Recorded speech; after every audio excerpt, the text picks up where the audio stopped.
सौतेली माँ की मार से सुरभि का बचपन खो गया था। प्यार के दो बोल बोलने वाली और स्नेह के साथ खाना खिलाने वाली कोई थी तो बस पड़ोस की लक्ष्मी आंटी।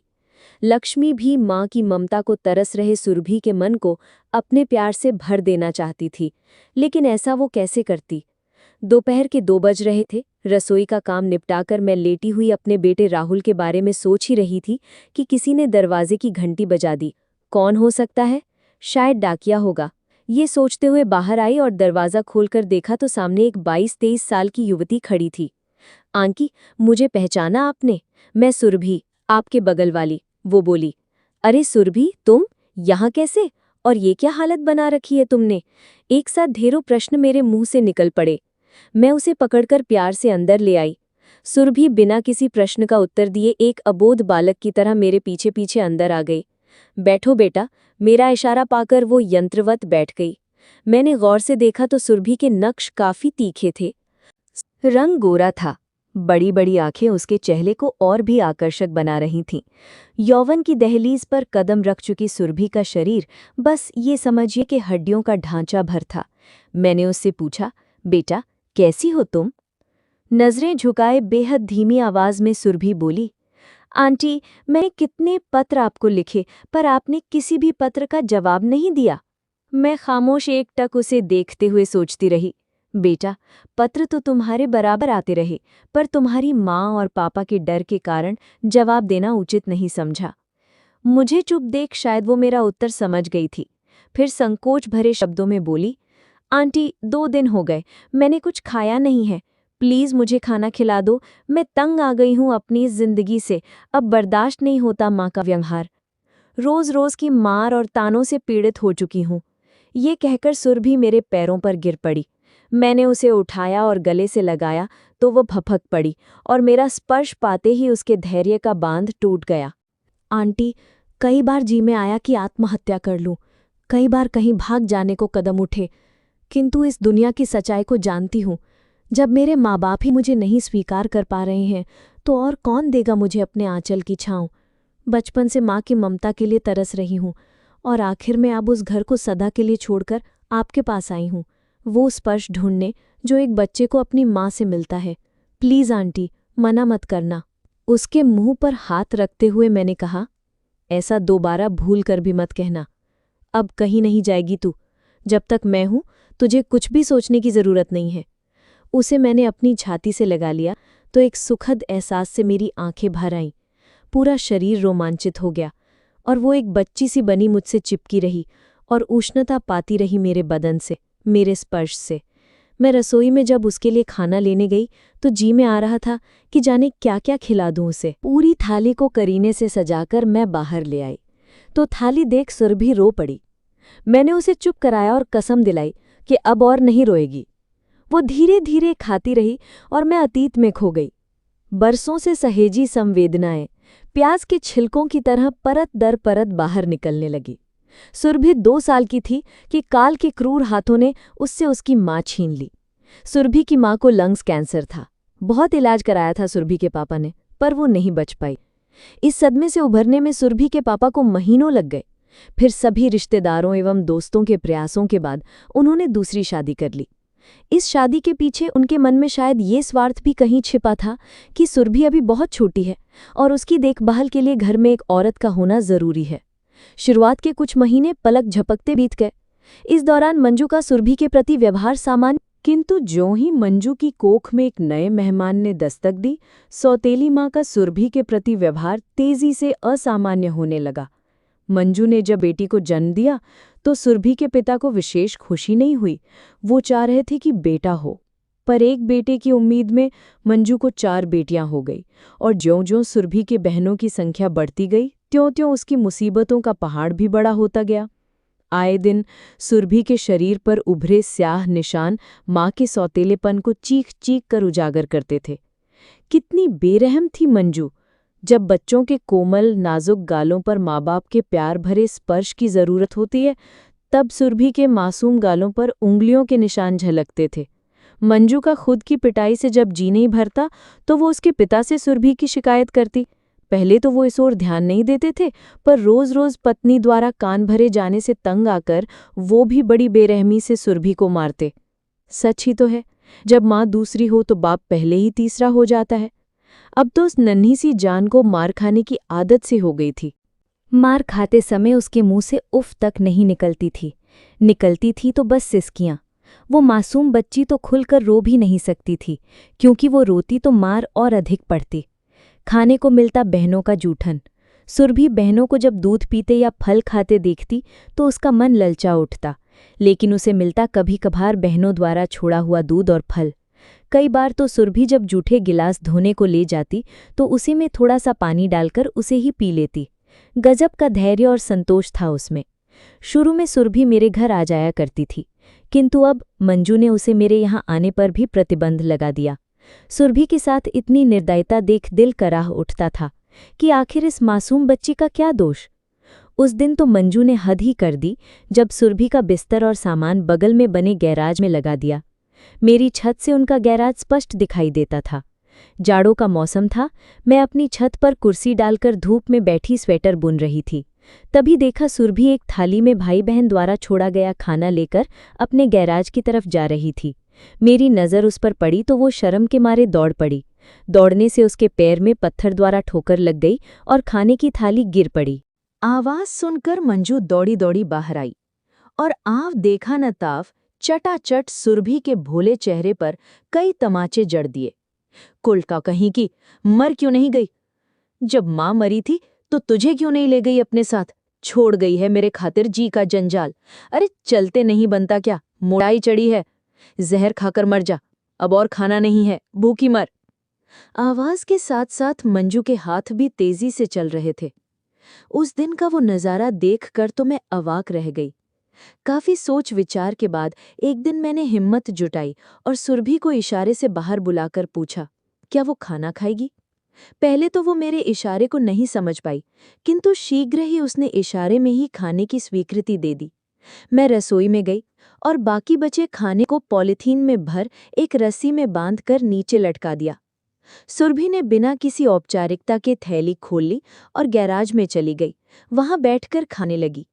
धीरे धीरे ये एक क्रम सा बन गया कि घर में जो कुछ भी बनता मैं सुरभि के लिए अवश्य रख देती और मौका देखकर उसे दे देती। उसे खिलाने में मुझे एक आत्म सुख सा मिलता था। कुछ ही दिनों में उससे मेरा लगाव बढ़ता गया और एक अजीब बंधन में जकड़ते गए हम दोनों। मेरे भाई की शादी थी, मैं 10 दिन के लिए मायके चली आई, लेकिन सुरभि की याद मुझे जब तब परेशान करती, खासकर तब और अधिक उसकी याद आती जब मैं खाना खाने बैठती। यद्यपि हमारे बीच कभी कोई बातचीत नहीं होती थी, पर इशारों में वो सारी बातें कह देती एवं समझ लेती थी। भाई की शादी से जब वापस घर लौटी तो सीधे छत पर गई। वहां देखा कि ढेर सारे कागज पत्थर में लिपटे हुए पड़े थे। हर कागज पर लिखा था, आंटी अब कहाँ चली गई हो, कब आओगी, मुझे बहुत तेज भूख लगी है, प्लीज जल्दी आओ ना। एक कागज खोला तो उस पर लिखा था, मैंने कल माँ से अच्छा खाना मांगा तो मुझे गरम चिमटे से मारा, मेरा हाथ जल गया है, अब तो उसमें घाव हो गया है। मैं कागज के टुकड़ों को उठा उठाकर पढ़ रही थी और आंखों से आंसू बह रहे थे। नीचे झांक कर देखा तो सुरभि अपनी कुर्सी में इस पर दुबकी सी बैठी पढ़ रही थी। दौड़कर नीचे गई और मायके से लाए कुछ मिठाइयाँ और पूरियां लेकर ऊपर आ गई और सुरभि को इशारा किया। मुझे देख उसके खुशी का ठिकाना न रहा। मैंने खाने का सामान रस्सी से नीचे उतार दिया। सुरभि ने झट से डब्बा खोला और बैठकर खाने लगी। तभी उसकी छोटी बहन निधि वहां आ गई और सुरभि को मिठाइयां खाते देख जोर से चिल्लाने ही वाली थी कि सुरभि ने उसके मुंह पर हाथ रखकर चुप कराया और उससे कहा, तू भी मिठाई खा ले। निधि ने मिठाई तो खा ली, पर अंदर जाकर अपनी माँ को इस बारे में बता दिया। मंजू झट से बाहर आई और सुरभि के हाथ से डब्बा छीन कर फेंक दिया। बोली, अरे भूखी मर रही थी क्या? घर पर खाने को नहीं है जो पड़ोस से भीख मांगती है? चल जा, अंदर बर्तन पड़े हैं, उन्हें मांज धो ले, बढ़िया आई मिठाई खाने वाली। सुरभि के साथ साथ मंजू मुझे भी भला बुरा कहते हुए अंदर चली गई। इस घटना के बाद सुरभि मुझे दिखाई नहीं दी। मैंने सोचा शायद वह कहीं चली गई है, पर एक दिन जब चने की दाल सुखाने छत पर गई तो एक कागज पत्थर में लिपटा पड़ा था। मुझे समझने में देर नहीं लगी कि ये सुरभि नहीं फेंका होगा। दाल को नीचे रख कागज खोलकर पढ़ने लगी। प्यारी आंटी, होश संभाला है तब से मार खाती आ रही हूँ। क्या जिनकी माँ मर जाती है उनका इस दुनिया में कोई नहीं होता? मेरी माँ ने मुझे जन्म देकर क्यों छोड़ दिया इस हाल में? पापा तो मेरे अपने हैं, फिर वो भी मुझसे क्यों इतनी नफरत करते हैं? क्या उनके दिल में मेरे प्रति प्यार नहीं है? खैर छोड़िए, शायद मेरा नसीब ही ऐसा है। पापा का ट्रांसफ़र हो गया है, अब हम लोग यहाँ से कुछ ही दिनों में चले जाएंगे। फिर किससे कहूँगी अपना दर्द? आपकी बहुत याद आएगी। काश आंटी आप मेरी माँ होती, कितना प्यार करती मुझको। तबीयत ठीक नहीं है, अब ज़्यादा लिख नहीं पा रही हूँ। समय धीरे धीरे बीतने लगा। अक्सर सुरभि के बारे में अपने पति शरद से बातें करती तो वो गंभीर हो जाया करते थे। इसी कारण मैं इस बात को कभी आगे नहीं बढ़ा पाई। सुरभि को लेकर मैं काफी ऊहापोह में रहती थी, किंतु समय के साथ साथ उसकी याद धुंधली पड़ने लगी। अचानक सुरभि का एक पत्र आया। फिर तो यदाकदा उसके पत्र आते रहे, किंतु एक अज्ञात भय से मैं कभी उसे पत्र नहीं लिख पाई और न ही सहानुभूति दर्शा पाई। अचानक कटोरी गिरने की आवाज से मैं अतीत की यादों से बाहर निकल आई। देखा सुरभि सामने बैठी है, उसके हाथ कम। शायद इसी वजह से कटोरी गिरी थी। मैंने प्यार से कहा, कोई बात नहीं बेटा। फिर उसे अंदर वाले कमरे में ले जाकर अपनी साड़ी पहनने को दी। बसंती रंग की साड़ी उस पर खूब फब रही थी। उसके बाल संवारे तो अच्छी लगने लगी। बिस्तर पर लेटे लेटे हम काफी देर तक इधर उधर की बातें करते रहे। इसी बीच कब उसे नींद आ गई पता नहीं चला। सुरभि तो सो गई, पर मेरे मन में एक अंतर्द्वंद चलता रहा। एक तरफ तो सुरभि को अपनाने का, पर दूसरी तरफ इस बात से सिहर उठती कि इस बात को लेकर शरद की प्रतिक्रिया क्या होगी। शायद उनको अच्छा न लगे सुरभि का यहाँ आना। इसी उधेड़बुन में शाम के 7 बज गए। दरवाजे की घंटी बजी तो जाकर दरवाज़ा खोला। शरद ऑफिस से आ चुके थे। पूरे घर में अंधेरा छाया देख पूछ बैठे, क्यों, आज तबीयत ठीक नहीं है क्या? सुरभि को लेकर मैं इस तरह उलझ गई थी कि घर की बत्तियां जलाना भी भूल गई। घर की बत्तियां जलाकर रोशनी की और रसोई में आकर शरद के लिए चाय बनाने लगी। विचारों का क्रम लगातार जारी था। बार बार यही सोच रही थी कि सुरभि के यहाँ आने की बात शरद को कैसे बताई जाए। क्या शरद सुरभि को स्वीकार कर पाएंगे? सोच सोच कर मेरे हाथ पैर ढीले पड़ते जा रहे थे। शरद मेरी इस मनोदशा को शायद भांप रहे थे, तभी बार बार पूछ रहे थे, आज तुम इतनी परेशान क्यों दिख रही हो? इतनी व्यग्र एवं परेशान तो तुम्हें पहले कभी नहीं देखा। क्या बात है, मुझे नहीं बताओगी? मैं शायद इसी पल का इंतजार कर रही थी। उचित मौका देख मैंने बड़े ही सधे शब्दों में कहा, सुरभि आई है। मेरा इतना कहना था कि शरद गंभीर हो उठे। घर में एक मौन पसर गया। रात का खाना तीनों ने एक साथ खाया। सुरभि को अलग कमरे में सुलाकर मैं अपने कमरे में आ गई। शरद दूसरी तरफ करवट बदलते लेटे थे। मैं भी एक ओर लेट गई। दोनों बिस्तर पर 2 जिंदा लाशों की तरह लेटे रहे। शरद काफी देर तक करवट बदलते रहे। विचारों की आंधी में नींद दोनों को ही नहीं आ रही थी। बहुत देर बाद शरद की आवाज ने मेरी विचार श्रृंखला पर विराम लगाया। बोले, देखो, मैं सुरभि को उसकी माँ तो नहीं दे सकता हूँ, पर सासू माँ तो दे ही सकता हूँ। मैं सुरभि को इस तरह नहीं बल्कि अपने घर में बहू बनाकर रखूंगा। तब ये दुनिया और समाज कुछ भी ना कह पाएगा। अन्यथा एक पराई लड़की को इस घर में पनाह देंगे तो हमारे सामने अनेक सवाल उठेंगे। शरद ने तो मेरे मुंह की बात छीन ली थी। कभी सोचा ही नहीं था कि वे इस तरह अपना फैसला सुनाएंगे। मैं चिपक गई शरद के विशाल हृदय से और रो पड़ी। मुझे गर्व महसूस हो रहा था कि मैं कितनी खुशनसीब हूं जो इतने विशाल हृदय वाले इंसान की पत्नी हूं। जैसा मैं सोच रही थी वैसा ही शरद भी सोच रहे थे कि हमारे इस फैसले को क्या राहुल स्वीकार करेगा। राहुल समझदार और संस्कारवान तो है, पर शादी के बारे में अपना फैसला उस पर थोपना कहीं ज्यादती तो नहीं होगी? आखिर डॉक्टर बन गया है, कहीं उसके जीवन में अपना कोई हमसफर तो नहीं? उसके क्या पसंद है कभी पूछा ही नहीं। एक ओर जहां मन में आशंका के बादल घुमड़ रहे थे, वहीं दूसरी ओर दृढ़ विश्वास भी था कि वो कभी हम लोगों की बात टालेगा नहीं। कई बार मन में विचार आया कि फ़ोन पर बेटे से पूछ लूं, पर फिर ये सोचकर कि फ़ोन पर बात करना ठीक नहीं होगा, अतः उसके आने का हम इंतज़ार करने लगे। इधर जैसे जैसे दिन व्यतीत होते गए, सुरभि की सेहत सुधरने लगी, रंगत पर निखार आने लगा। सूखी त्वचा स्निग्ध और कांतिमयी होकर सोने सी दमकने लगी। आंखों में नमी आ गई। मेरे आंचल की छांव पाकर सुरभि में एक नई जान सी आ गई। उसे देखकर लगा जैसे ग्रीष्म ऋतु की भीषण गर्मी के बाद वर्षा की पहली फुहार पड़ने पर पौधे हरे भरे हो उठते हैं। अब वो पहले से कहीं अधिक स्वस्थ और ऊर्जावान दिखाई देने लगी थी। उसने इस बीच कंप्यूटर और कुकिंग कोर्स भी ज्वाइन कर लिए थे और वो दिन भी आ गया जब राहुल दिल्ली से वापस आ गया। बेटे के आने की जितनी खुशी थी उतनी ही खुशी उसका फैसला सुनने की भी थी। एक तो दिन बीतने के बाद मैंने अनुभव किया कि वो भी सुरभि से प्रभावित है, तो अपनी बात उसके सामने रख दी। राहुल सहर्ष तैयार हो गया।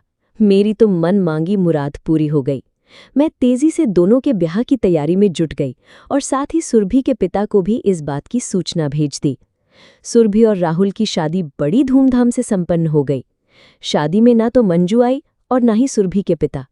सुरभि को बहुत इंतजार रहा कि पापा जरूर आएंगे, किंतु उन्होंने न आकर सुरभि की रही सही उम्मीदें भी तोड़ दी। अपने नवजीवन में प्रवेश कर सुरभि बहुत खुश थी। एक नया घरौंदा जो मिल गया था और उस घरौंदे में माँ के आंचल की ठंडी छां थी। पाठकों, आपको ये कहानी कैसी लगी? हमें कमेंट के माध्यम से अवगत जरूर कराइएगा। धन्यवाद।